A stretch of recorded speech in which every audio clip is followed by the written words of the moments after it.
porté papier Kakol plainte. Vous avez été aussi contacté par Linda. Biso to sali o babengaka na lopoto dénonciation. To saisir bongo procureur près de grande instance à Gombe pour ezali likambo oyo ekoki ko sala maté na orchestre Wenge Musique à Maison mais va suspendre une année ou 2 ans avant d'abeta raté. La voix du peuple, oh la voix du peuple, oh c'est bien oh. Vincent Chilouise, étoile de la presse.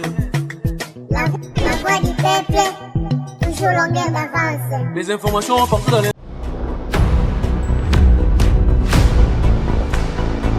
Salut, bienvenue, chers amis téléspectateurs, dans votre émission Face à l'actualité. Aujourd'hui, amis qui traité mambozo leka na communauté na biso, ezala ba otoza na Kinshasa, ezala ba bazali bana mboka. Depuis hier, biso nyonso tozola na réseaux sociaux ni dossier il y a l'artiste Linda Oazali Bongo épouse il y a l'artiste Papi Kakol. Tozomuyo tolanda kiye ndenge naza ko se plaindre sur etali makambo oyo ezolega na kati ya couple na ye ndenge azali ko betama et pas ya mobali na ye. Signalons que ce n'est pas pour une première fois tout monde a ba déclaration ya bongo na ngamu na ye, mais hier tout monde qui a keneki sous vraiment en profondeur. Et tout à l'heure tout monde na ba niveau ya réseaux sociaux ba tout nyonso ba kotomboka bazolo ba ke gouvernement fouata la likambo. Et tout le monde, mouvement citoyen Moko,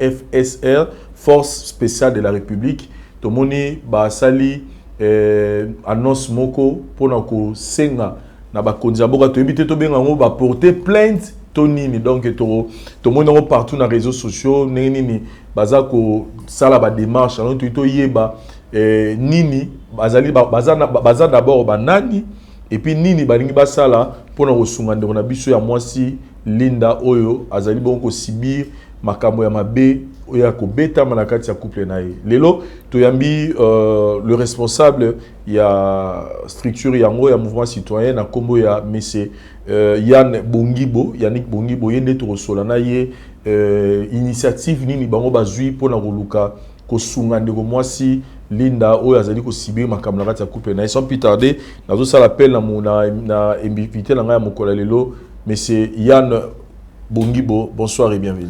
Bonsoir Vincent Chilouise. Et c'est Rosano na plateau, surtout que Ozali parmi bandeko yo bazako luka makambo etambola bien na mboka. Mais nanga na présenté yo comme Ozali responsable ya force spéciale la République, mais on a yo moko se présenter Ozali nani et puis parcours na Ozali nini. Merci Vincent Chilouise pour l'invitation. Alors je crois que yo yebi nga malamu mingi makambo yo to bandiango lelo te. Alors parcours nanga c'est connu, nga toza parmi bato yo ba cofondateur ya Oiza Lelo Bongo parti au bato so ba yebi Nojek, il y a le crocodile, le président Constant Moutamba. Alors na occupa ma fonction est belée, secrétaire général adjoint chargé à mobilisation. Et puis à un moment, quand le docteur Ivan, que je salue à Kendaki, alors tu occupes qui fonction, il y a secrétaire général, il y a regroupement, disons, il y a structure Wana Nojek. Mais il faudrait signaler qu'à l'époque, ils avaient un parti politique quand nous avons commencé. Ils avaient nous juste une asbel, mais après, ils ont développé comme parti politique. Et après, on a Zalapé, les centres avec le président Germain Kambinga, que je salue d'ailleurs, président Germain Kambinga.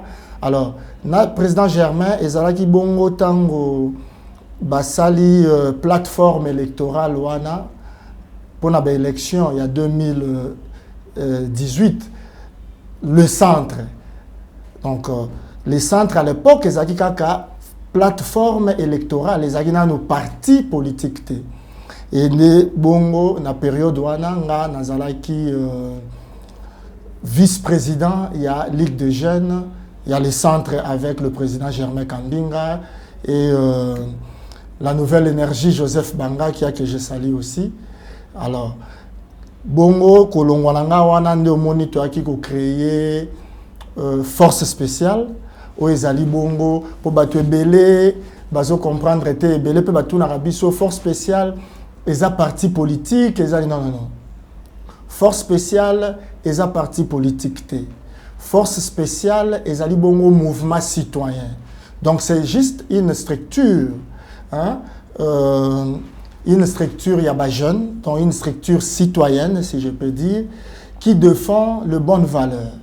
Donc, bisotoza on a to combataka injustice sociale, to combataka makambunyo so ezali amabe, et nous défendons, comme je venais de dire tout à l'heure, de bonnes valeurs. Donc c'est ça en fait. Depuis FSE réjouit vie, tu as déjà action ni bossi pour entreprendre dans la structure na bino. Bon, tu entreprendre l'action belé. En tout cas, tu sali makambu ebele. Makambu ebele en tout cas ebele. Et en abatu ba contacta ka biso dans c'est-à-dire biso to dénonçaka makambu nyoso ezo salama na kuku.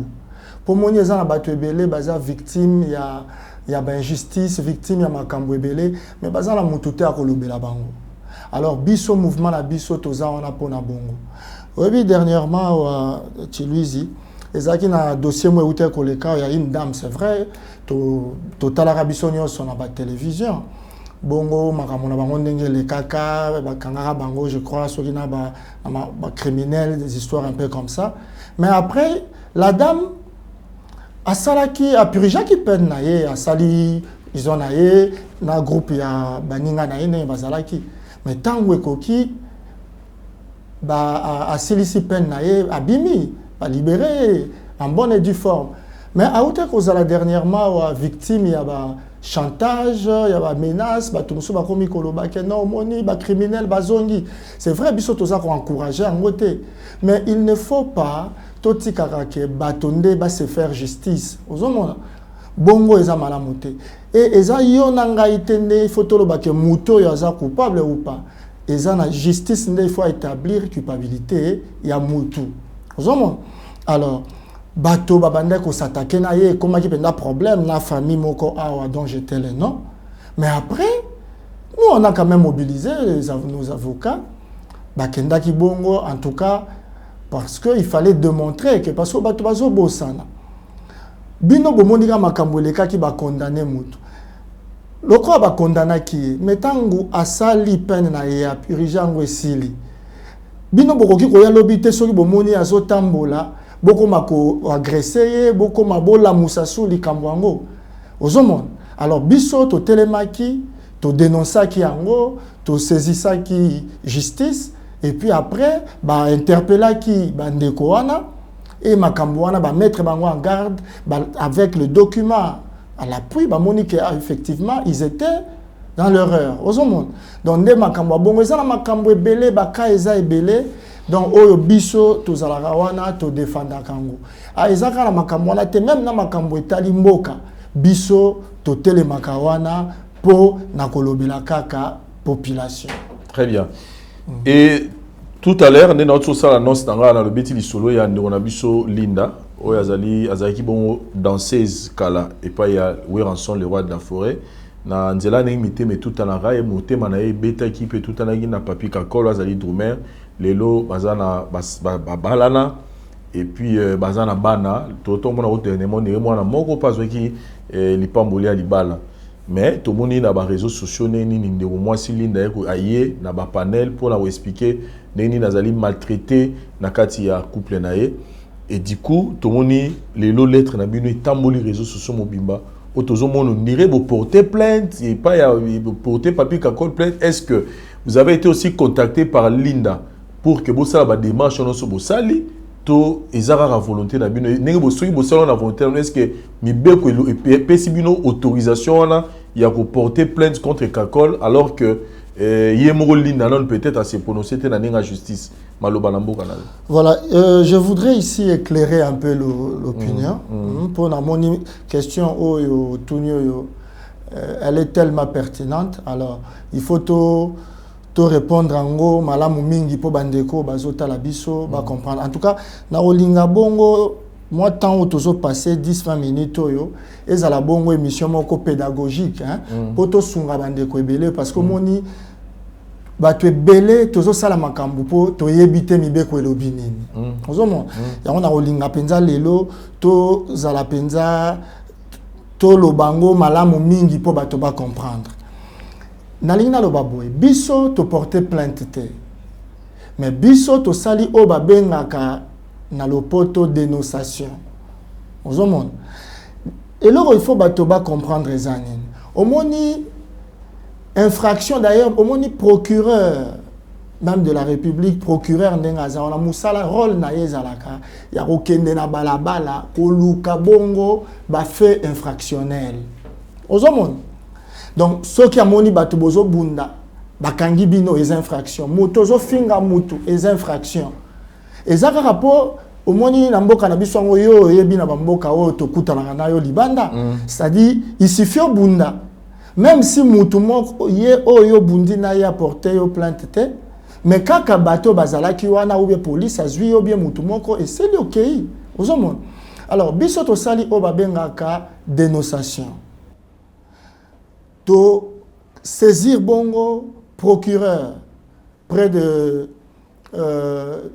grande instance à Gombe pour na oyo biso to moni bongo ezali likambo oyo ekoki ko sala maté to et salami mabe to saisir mais sans pour autant te porter plainte eza yende moto tango akoyamba bongo requête na biso akotala makambo o biso tozo dénoncer. Pourquoi to dénoncer ango? Parce que eza fait moko oyo eza flagrant. Donc salami ezo tambula na ba réseaux sociaux ndenge yo tali ndenge biso pe totali ozomona. Donc mibeko epekisité mbato ba dénoncer o eza mabe. Soki omoni muto akwei awa po ba betie masasi bien ba betie nzeta akwei. Mibeko epekisi yo te o dénoncer. Soki omoni moto moko o asali eloko oyo sengeli te mibeko epekisi te ko dénoncer. Biso toza tokutani na ndeko to mama na biso linda te pour que biso toza ba avocat te ozomona. Bien que na structure na biso toza na batonyo soana, mais to sali yango juste à titre à dénonciation. Donc to dénoncer o biso to moni mabe fait o eza flagrant o ezo tambola ezo circuler bongo na ba réseaux sociaux et c'est à la justice maintenant il y a ko établir nani ba responsabilité na ye na moto songolo tompakala. Donc justice a ko étudier à kotala soki amoni ke eza bongo malamu eloko esalami OK mais soki pa moni eza mabete ndoko mona ba ko interpeller ndeko oyo asali makambo wana.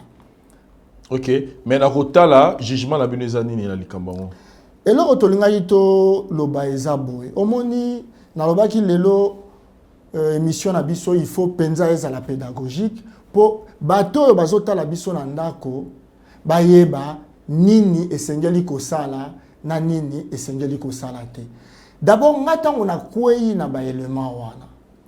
En tant que nanu homme, un homme nazaki touché ya komona ke comment muta ko koma tina niveau asala oyo azali molonga ni na ye boyi.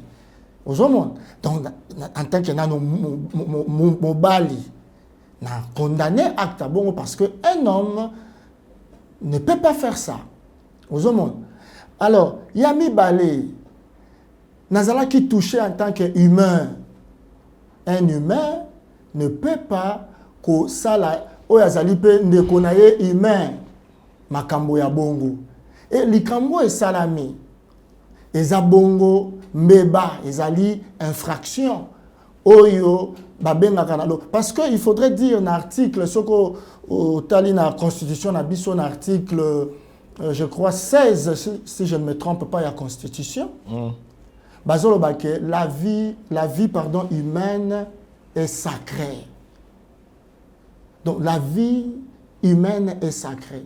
Okoki ko sala moninga na yo mosusu mabe te via moto ko boma moto eza mabe ko zokisa moto eza mabe ko beta moto tina niveau wana eza mabe ozomona donc c'est à dire soko tali makambo eleki ba fait infractionnel eza ebele ozomona même article na biso je crois article 14 il y a constitution na biso eza kolobela bongo o etali pe ba droit ya mwana mwasi ozomona yango nalingaki article na lobi soki bandeko ba ko sunga biso totanga yango po bato bayeba que eloko tel ezali mabe eloko tel mibeko na biso ebo yango parce que je ne pense pas ce qui est de Konabiso, le batteur, l'artiste, comment il s'appelle, Papi Kakol, ayeba ki kezalaki mabe, alinga ka sala ngote.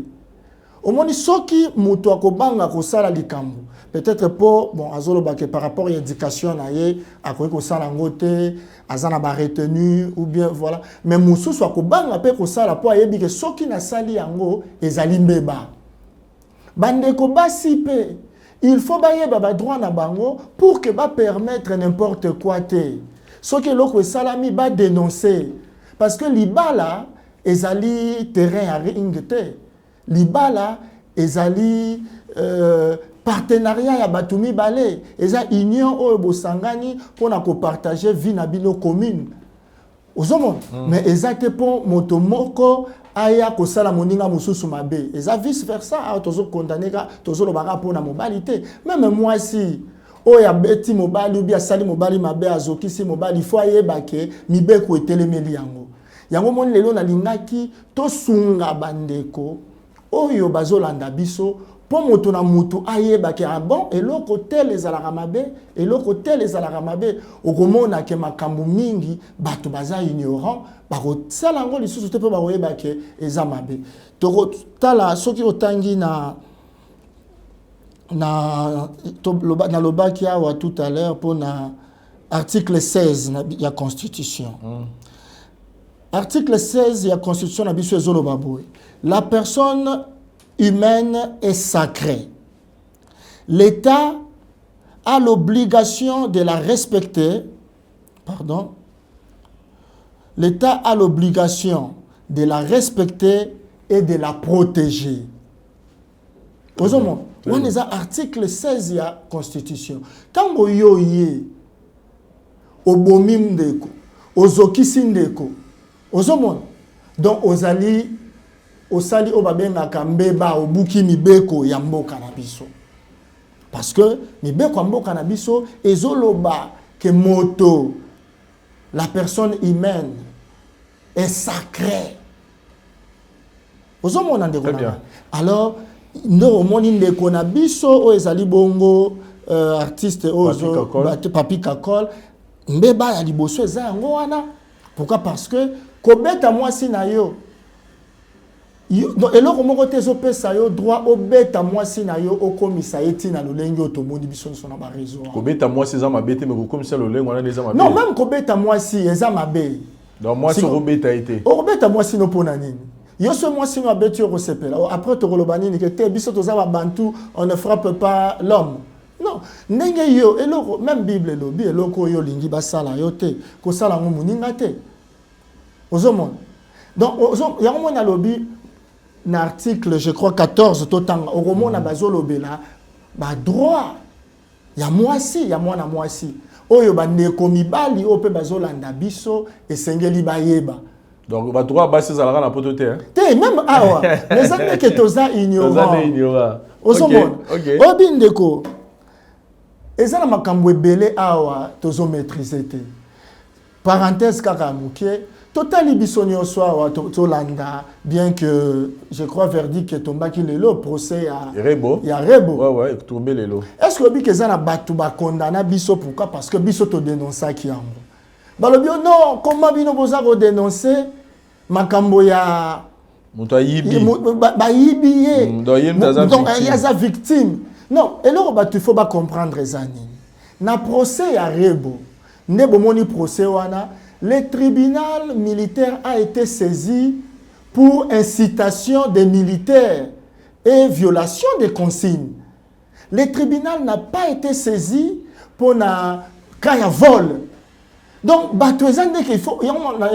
il faut toyeba kamibeko. Tribunal n'est pas mon qui ba audience soit les salama. Et ça qui saisit pour la makambu ya moyibi wana ya ndeko wana ya mobali. Parce que yo nangaite ni il n'appartient pas à Rebo ou nangaito yo tolobake mwana wana za moyibi. Mutu faut établir alobake mwana wana za moyibi. Eza bongo justice. Omoni mutu nyonso bo bandeko bazolandanga balandanga na bokebi. Mutu nyonso ata ibi tozo condamné te, ata bomi oyo tozo encouragé te, aibi abomi azali présumé innocent. Très bien. Yango moni, il y a un principe en droit qui dit la présomption d'innocence. La présomption d'innocence, c'est un principe sacro-saint. C'est-à-dire, dès lors qu'il n'y a pas encore eu jugement, yo okoki kolobate ke obanda ko beta mutu po ayibi yo. Olobi obeti mutu wana ozokisi ye. Tango l'État koya kokanga yo. Soki mutu ayibi yo, porter plainte, bon memaye, ozomona. Très bien. Na instance, bangonde bakotala na ye soki ba condamné ba attester que effectivement mutu aza moyibi, bangonde mutu bako sanctionner. Eza ngai na yo tende photo sanctionner. Même mutu abomi mutu na tala kana ba procès kana zo seka bateau population azo s'acharner contre ba avocat mususu bazo défendre mutu abomi wana. Mais avocat oyo azo pesaka kanda mutu penza abomi mutu. Non. Ça s'appelle le droit de la défense. Même moyibi, même mutu abomi, azana droit na ye ya défense. Il faut pas défendre ye. Pourquoi? Aza présumé innocent. Alors, erreur. Il y a Rebona équipe na ye zalaki nini, balingi ba se faire justice. Or, ni bien qu'on a biso ya mboke lobi, nul ne peut se faire justice. Très bien. Nul ne peut se faire justice. Mutu oyo nanu justice est condamné te yo koki koyate obandako lukako sala justice. Je crois article 17 il y a constitution la biso ezotelemela makambo. Donc ezake tozalakande ignorant la makambo ebele. Ba droit à moi ces années né. Yango na lingi sikopo na lingi totanga. Mais sinon avant to na ba droit moi ces satisfait na verdict. Ya rebo. Ouais. Non, en tout cas, c'est vrai que na ko choquer bandeko ebele. Au moins il faut te longola sentiment. Moi, nakoki ko contredire décision ya justice te, bisonyo se faut se soumettre, mais ngai je ne m'attendais pas à ça. Ngai na linga ki ba condamné ata 3 ou 4 mois avant nana nukuna. Ça lui aurait servi de leçon.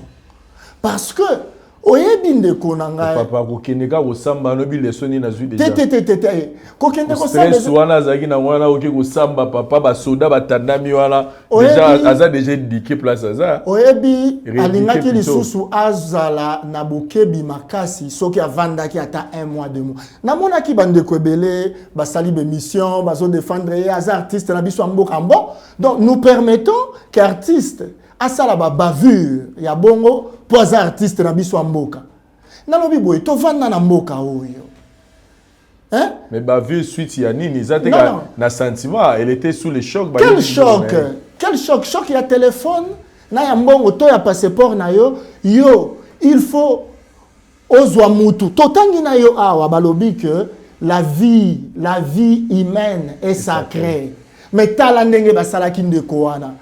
Mais akoka kokufa oyebi bakaya bongo ezo salama boni Dieu merci totombaki sur ba vidéo wana na ndeko a filmaka et bongo ba oyo ba vidéo bimaka te to monaka te parce que il faudrait dire makambo yo ezo salama na ba ayant droit na ba homme fort na bato baza puissant bazo salango bato ebele mais ebimaka te po mutako bimisango azate yango moni soki biso to kwei na makambo aboye to dénonçaka yango. Alors pour moi, j'estime que il fallait avant nata 3 mois ça lui aurait servi de leçon pour que prochainement, il était, au moni kovanda na yena kati, et il qui peut bangisa, bato mosusu o baza na pratique wana. Na ebisio ba pratique wana ezo sala mamingi, mais nani ya ko dénoncer pour photo ezala raté, vidéo ezala raté. Tout le monde a peine nzelo mona chauffeur azo tambola, tam susu jeep moko wana o no legisa biso legisité bakiti si chauffeur na mutu ba soda ba ko beta chauffeur ba beti ba bouki même par brise na. Va démarrer ba kei na bango. Oh papa, na mboka nini yango monito linga mboko yo. Tolinga mboko okomona ngo wapi à part na Kinshasa. Non, à part Kinshasa okomona makambo wapi. Mais à ma grande surprise nazomona batu balobité botika ye aza mama mwana. Ah bon? Et bon maman ya moi peut-être le garçon en a paix. Aza pe na mwana na ye na ndako non? Donc soki to komi ko tala. Non, aza moyibi to boité mais moyibi na ye. Ndeko nanga na bandeli lisusu. Au moins, mais tant qu'il n'y a pas encore eu un jugement, présumé innocent, la présomption d'innocence, c'est un principe sacro-saint. Donc, il faut que l'État a ça. Voilà, nul ne peut se faire justice. Très bien. Et l'obami na mibeko ya mboka. Ndeza makambo bandeko bazolanda biso, il faut baeba. Donc on a fallait avant data 3 mois. Donc on a un problème na été mais il fallait vendre 3 mois. Alors ba droit ya moisi tozo tangango article 14 to tangango. C'est vrai que et bandi même na 11, 12 tout ça tina 14 mais tozo waka 14.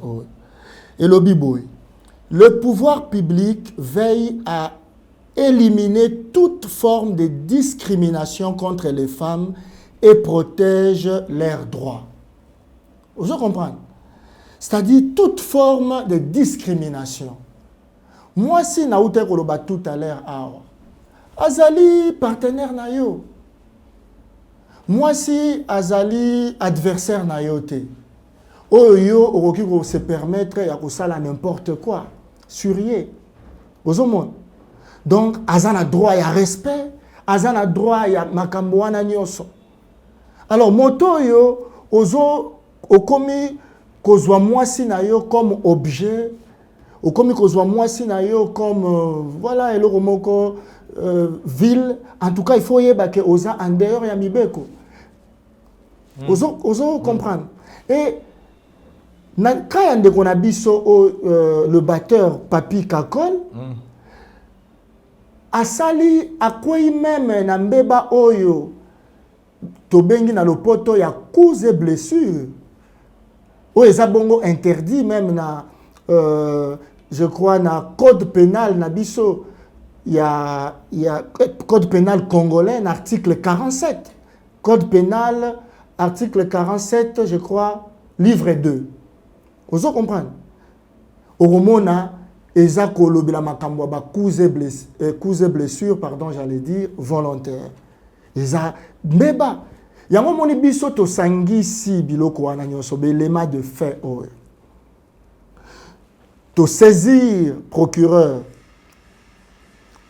près du tribunal de grande instance pour na ko dénoncer makambo yo biso to moni bongo na ba réseaux sociaux et mibeko epekisi yango te ya komona likambo okimi mbango voilà obeleli donc biso to sali kaka dénonciation parce que il ne revient pas na biso ndeto banda ko sambisa mutu toto kanga mutu non biso to porter plainte non biso to sali yango te. Linda est-ce que besoin qui peut beaucoup de contact na Linda pour na. C'est vrai que beaucoup de gens nous ont contactés on nous a envoyé un numéro ya maman na biso Linda maman mais en fait ça c'était pas dans notre logique.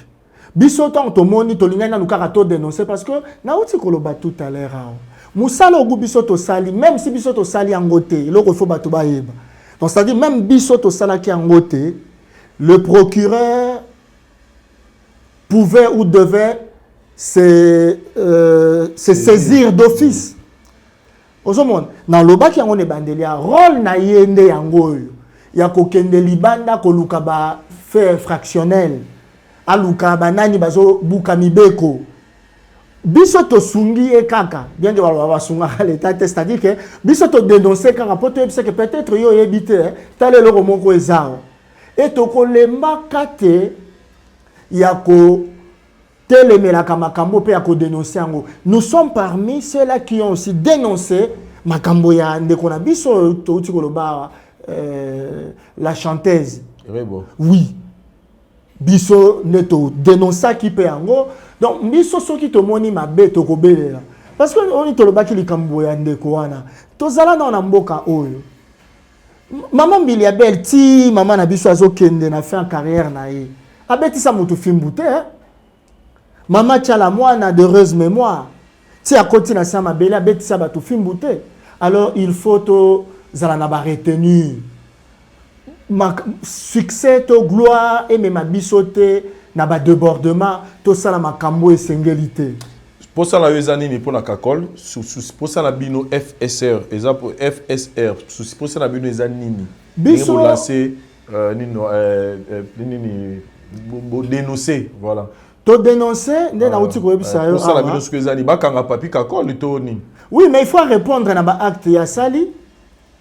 Il faut répondre na ba acte wana oyo ya sali pour que épée s'appelle le son na ba mibali oyo babetaka basi na bango. Na sepeli lelo komona que omoni anguma o ezui en tout cas eza la une na sur la toile, c'est bien. Bino faut bosunga kabiso. Des fois toujours ça un peu limité pourquoi? Orosale loko boyebi ezelo ko bomba te. Pour okende na média il faut mbongo. Des fois to dénoncer makambo ebele. To lobela makambo tali mboka. Mais au moment sali makelele te soko moni ba document o eza abatala. Nyonso eza ba dénonciation to sala j'ai plus de 100 documents awa. Mais et ça là peut-être makelele oyote pourquoi parce que tozaki na ba moyen mingi te ya ko sala makelele mingi na média. Alors mais on a moni voilà de manière spontanée et salami ndenge salami bongo c'est comme ça. Ozomon babiloko aboyende faut biso to tchaka okomona yo tche loko bo dénoncer loko moko peut-être pour la augmentation et loko tel pourquoi transport et mati pourquoi mokomona boko publier ngo bozaka na ba j'aime mi balé mais okomona batu bazo babino bo ma marche bo telemelaka te biloko e mati pour nanya kolobela ngo mais okotala ndeko moko kaka po ache vidéo mutu azo balola na ye loketo eza na plus de 100 000 vues. Mais yo soko tiema kamambo kamuta kotala te culture wana photo longolango. Alors, nazo remercier toute le page, tout le média oyo ba accompagner biso, bato nyonso ba tiango en tout cas na moni bato ba tiango, bande ko na biso na poto éthique Imbukusu, na moni ba journaliste na biso ba Marler Kasanga, na moni ba Didier Dilou. Donc, Namoni Bapage et Balamozindo, grand merci parce que c'est vraiment quelqu'un qui nous a toujours soutenu, accompagné, disons. Neboye Sengeli Ogomona bavure et kozalate. Parce que nous sommes là. Tous à disposer pour nous sunga bandeko. Mais après, on est limité. Bon, ça la action boye. Au moins, il tolérera même na ba bosolo na politique ou à nos propres frères.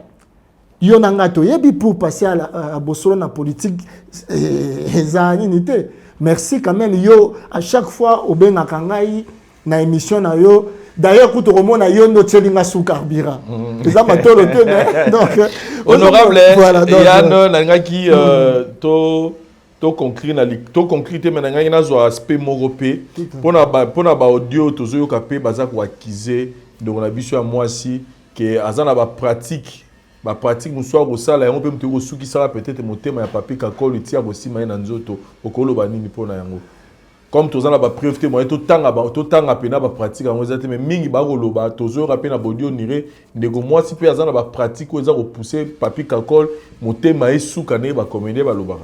Bon déjà au moni il ne faut pas que s'appuyer na mabe pour justifier mabe. Très bien. Ce qui est vrai, c'est la réalité à couple. couple mon côté zanga problème. Oye bien la réalité à couple mususu to mona bango besoin envier bango mais soki ba yebisio makambole karakuna mais okokoya ka onde kona ngai. Ozomona. Mais bazo sala de façon que ba gérer ba problème na bango. C'est vrai ngape na yoki ndengo zolo ba ke non eza pour moi c'est sala ki boy. Moi c'est sala ki bo mais écoutez. Soki moi c'est sala ki bongo, la moindre des choses. Bimisa ina ndaku senga divorce tikaye na bandeli lisusu eza yote nul ne peut se faire justice mabe ande kona biso eza nini si seulement si ndeko moi si na biso mama ande kona biso Linda asali makambo yo ye azo accuser wana ou alors il fallait carrément asenga divorce at boyaye. Mais tant que yo sous effet ya colère, au bêti moisi, au sali oyo sali wana, au perdre raison. Et qui c'est ce qui a zolo babongo pour justifier ma béo ya salak? Alors, eza na eloko mon côté koki ko justifier acte oya sali. Moi je suis surpris. Ya romo na bandeko basi mususu ba sali ba vidéo o bazo condamner, ba soutenir le mec, bazo condamner moi sinon je dis mon Dieu. Mais quel contraste! Oh non, moi c'est un mobulu na ye. Na bandeli lisusu eloko yonde kona baki émission il faut ça vraiment à caractère pédagogique. Il faut batoba yeba. Mobulu ya moi si eza kopesa yo droite obetaye. Ozokisaye, obomaye. Ce que Monique olembiye pour aza mobulu tikaye. Akende ko sala makambo na ye ailleurs. Mais yo ko se faire justice c'était. Tango yo obeti mwasi okwei na mbeba. Ndo komona tango bakokanga yo bakoloba na yo que esengelaki na yo te nde osala makambo yo sali oyo. Ozomona. Donc c'est-à-dire ndeko il faut ayeba que abungi si raison na ye nyonso le fait ya ko beta mwasi na ye ya ko zwa même makambo zolo bana c'est vrai ba audio ba montage pe ko ozala c'est difficile à ce stade to déterminer penda authenticité ya ba audio ba élément sonore wana o eza ko circuler mais après ce qui est vrai bon mais il faut pas ko yeba ce qui peut être vrai ba élément sonore wana que moi si n'avais pas sali bongo mais le fait que yé a publié ango lisusu na ba réseaux sociaux a quoi lisusu na mbeba parce que peut-être OK il faut batoba yeba boy. Nous avons maintenant une loi numérique on va dire un code numérique oyo lelo ba infraction bazola na ba infraction nyonso o ezako salama sur internet dans na ba réseaux sociaux. Cette loi d'ailleurs a commencé depuis sous d'autres cieux et bandaki o ba bengi bongo la cybercriminalité.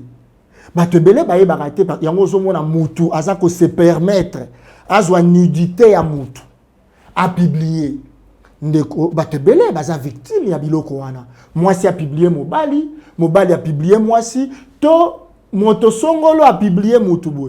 Il faut batu wana nyonso o ba publier ka batu. O ba lekaka na TV balekaka na ba réseau ko finga batu. Bayeba ke il existe une loi numérique. O tozobenga bongo la cybercriminalité. C'est quoi la cybercriminalité? La cybercriminalité, c'est l'ensemble des infractions pénales commises sur Internet. Donc,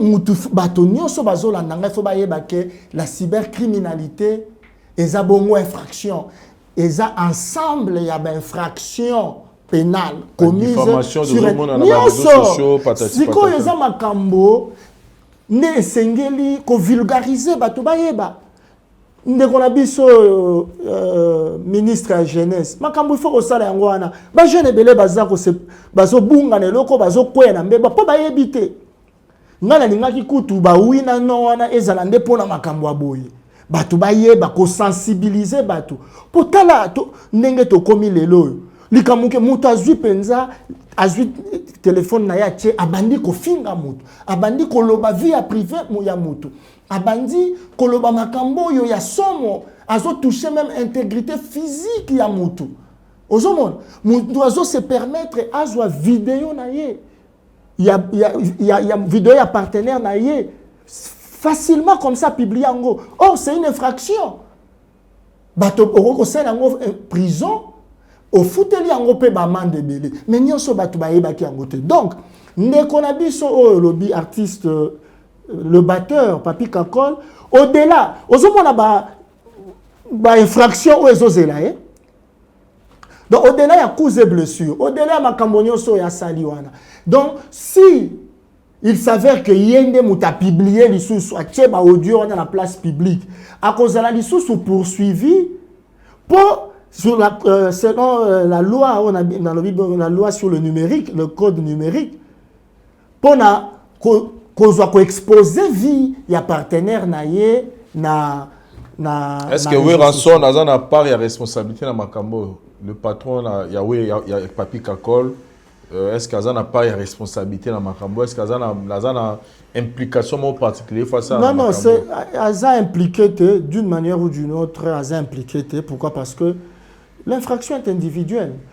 Où est attendu à Betty moi sinae? Tout le monde a la vidéo. Où est la place à Betty moi sinae? Balamba fou. Batie na mesa, bazolia batie direct. Batie na zam na ferme na bango. Il y a encore un exemple à où est raté. Yozo me mama bende pour ya kobeta moi si. Il faut un exemple à président na ye. Où est Salinine? Où est la rana ete? Mutaboti si moi si wana bana. Eza où est raté? Eza ye. Moi si azande ayo. Alors, c'est vrai qu'il a un rôle à jouer, à repérer un conseil. Et au-delà, biso, de profiter de l'occasion, on a poto senga na orchestre Wenge Musique à maison, mais on va suspendre même une année ou 2 ans avant d'abeta raté. Parce que ça sonne. Au propre, au quoi y a orchestre, vous comprenez. Donc, Ouera Azana est impliqué, mais Ouera Azana rôle à jouer, à sanctionner, il y a orchestre. Merci beaucoup, monsieur Yann Bongibo, pour la explication à l'OPC par rapport à la démarche au Sala pour la Likambo Italie, de la Bichu à Moisi Linda, ou au Sibir, Makambo Yamabe, Nangamba Mobali Naye. Sinon, Bandouba la Bisso, Bayoki, que. Force spéciale de la République Ezali, mouvement citoyen. Oui. Au Barosana pour ça va adhérer, Barosala nini et puis pour la Barosana peut-être na pour ça il y a Rosana besoin de service na bino baro le cas wapi. Voilà pour na contacter biso bien pour na adhésion. Toza na page na biso Facebook, toza na réseaux sociaux. Mais ba to pe balingi ba contacter biso, ba numéro na biso eza 080, donc plus 243, 84, 211, 42, 22. Donc, plus 243, 84, 211, 42, 22. Donc, Matunio so balingi ba adhérer na mouvement na biso ba benga biso parce que ici est de signaler que tous implantés presque dans toute la République, le 26 provinces. Ok. Puis même à l'étranger, tous en représentation na biso na Kampala, na Ouganda, tous en Kenya, tous en Afrique du Sud, tous en France, tous en Belgique. Donc en France, tu ça je crois na Mikolozoya, tu regardes sa numéro. Donc Hervé Kanyemba, Azawana, na Uganda, Michel Bongongo, Azawana, na Kenya, Tozana, Ndekonabiso, Hervé, Goga, donc Batubaza, na Belgique, Tozana Francine Zazi, donc Toza implanté presque partout. Donc même na Kinshasa, na Congo, Toza implanté dans toutes les 26 provinces. Très bien. Donc Batubangi va contacter Biso. Numéro na biso yangwana topesi et Mikolozoya tokoya pe ko annoncer ba action mususu tozo linga to sala ya grande envergure mais entre-temps biso tozana kaka na dénonciation biso tozana pour na ko combattre l'injustice sociale biso tozana pour défendre le bon valeur. Très bien. Merci beaucoup, Monsieur Yann Bongibo. Badeko Botalibiso, Boza na moi mituna peut-être tout Boza na posa lisungi. Je pense que Monsieur Yann a pesi biso ba numéro nyos toza en besoin. Sinon pour na biso garder to lobby justice et ça la musala nango. To rejoa place ya justice ne Monsieur Yann a lobby so ili kambo ezali justice na sa musala yo dénoncer gaga. Mais na sinele que to kotika ngote hein. Parce que donc jusqu'à ce que le procureur près de tribunal pardon à grande instance a se saisir nango officiellement le concerné à cause à l'interpeller donc on jusqu'au bout. Très bien. Merci beaucoup. Monsieur Yann, merci à l'équipe technique nanga Irano qui a la pause et ça yo et puis na ba retour au Talibiso balobi to kutana le 21 novembre na accord arena pour assister na événement ya le pasteur Moïse Mbiye la réserve de l'Éternel ici ga ba kopesa biso milulu donc tout ça va bien parce que mikoletikali mukie. Merci bye. Je suis docteur Pichutondele, pharmacien de formation. Je suis formé à l'université de Kinshasa à la faculté de pharmacie. Et puis je fais d'autres masters en transformation des agro-ressources à l'université Marien Ngouabi et au Canada en préparation de cosmétiques thérapeutiques naturelles.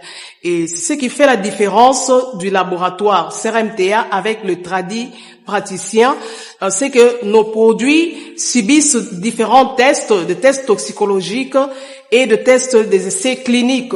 C'est ce qui nous différencie des autres tradithérapeutes. Okay? Au CRMTA, nous produisons de médicaments à base de plantes médicinales et la spécificité, ce sont des plantes médicinales du Congo qui nous permettent d'obtenir ces différents produits que vous voyez. Et nous sommes situés sur l'avenue de l'université, numéro 123. La référence est l'arrêt Capella 2. Et là, vous demandez la centrale de distribution méamycine et diazostimule. Et nos numéros de contact sont affichés sur le bas de vos écrans. Au CRMTA, nous avons deux branches. Il y a la branche cosmétique et la branche médicaments.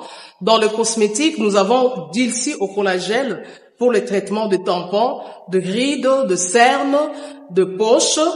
Et on l'utilise avec son sérum et le savon. Nous avons Dilsi réparateur pour le traitement de boutons et de tout ce qui est problème au niveau de la peau. Ça répare votre peau. Et on l'utilise avec son sérum et son savon aussi. Vous pouvez associer le gel douche fait à base de papaye. Nous avons Dilsi cheveux, crème cheveux, qui favorise la repousse des cheveux abîmés pour les cheveux colorés. Ça retarde la repousse des cheveux blancs. Vous pouvez l'utiliser avec l'huile et son shampoing. Nous avons également Dilsi parfum, qui est fait à base de plantes médicinales, des huiles essentielles et qui a une particularité de pouvoir réduire le stress. Et dans la branche médicaments, nous avons méamycine, sirop et comprimé, qui traite les amibes, les levures, qui est un antipoison efficace aussi. Nous avons diazostimule, qui traite les différentes formes d'impuissance sexuelle. Nous avons cité l'éjaculation précoce, les dysfonctionnements érectiles, la zoospermie, le manque de libido, la frigidité chez la femme, la stérilité secondaire et chez l'homme et chez la femme. Nous avons Zinguinalis comprimé et Zinguinalis suppo qui traitent les différentes formes d'hémorroïdes internes et externes. Nous avons Sensifos qui traite la malaria.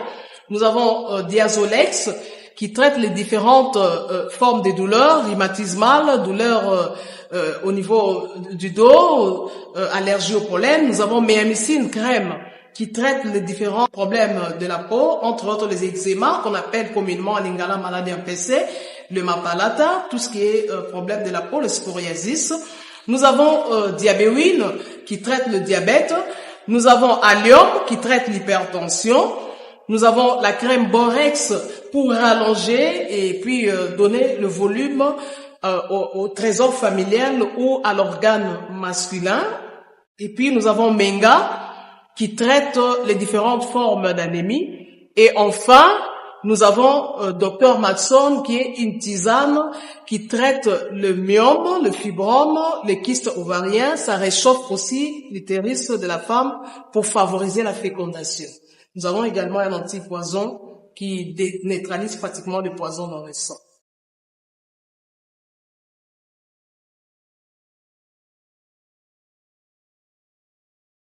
La voix du peuple, oh, la voix du peuple, oh, c'est bien, oh.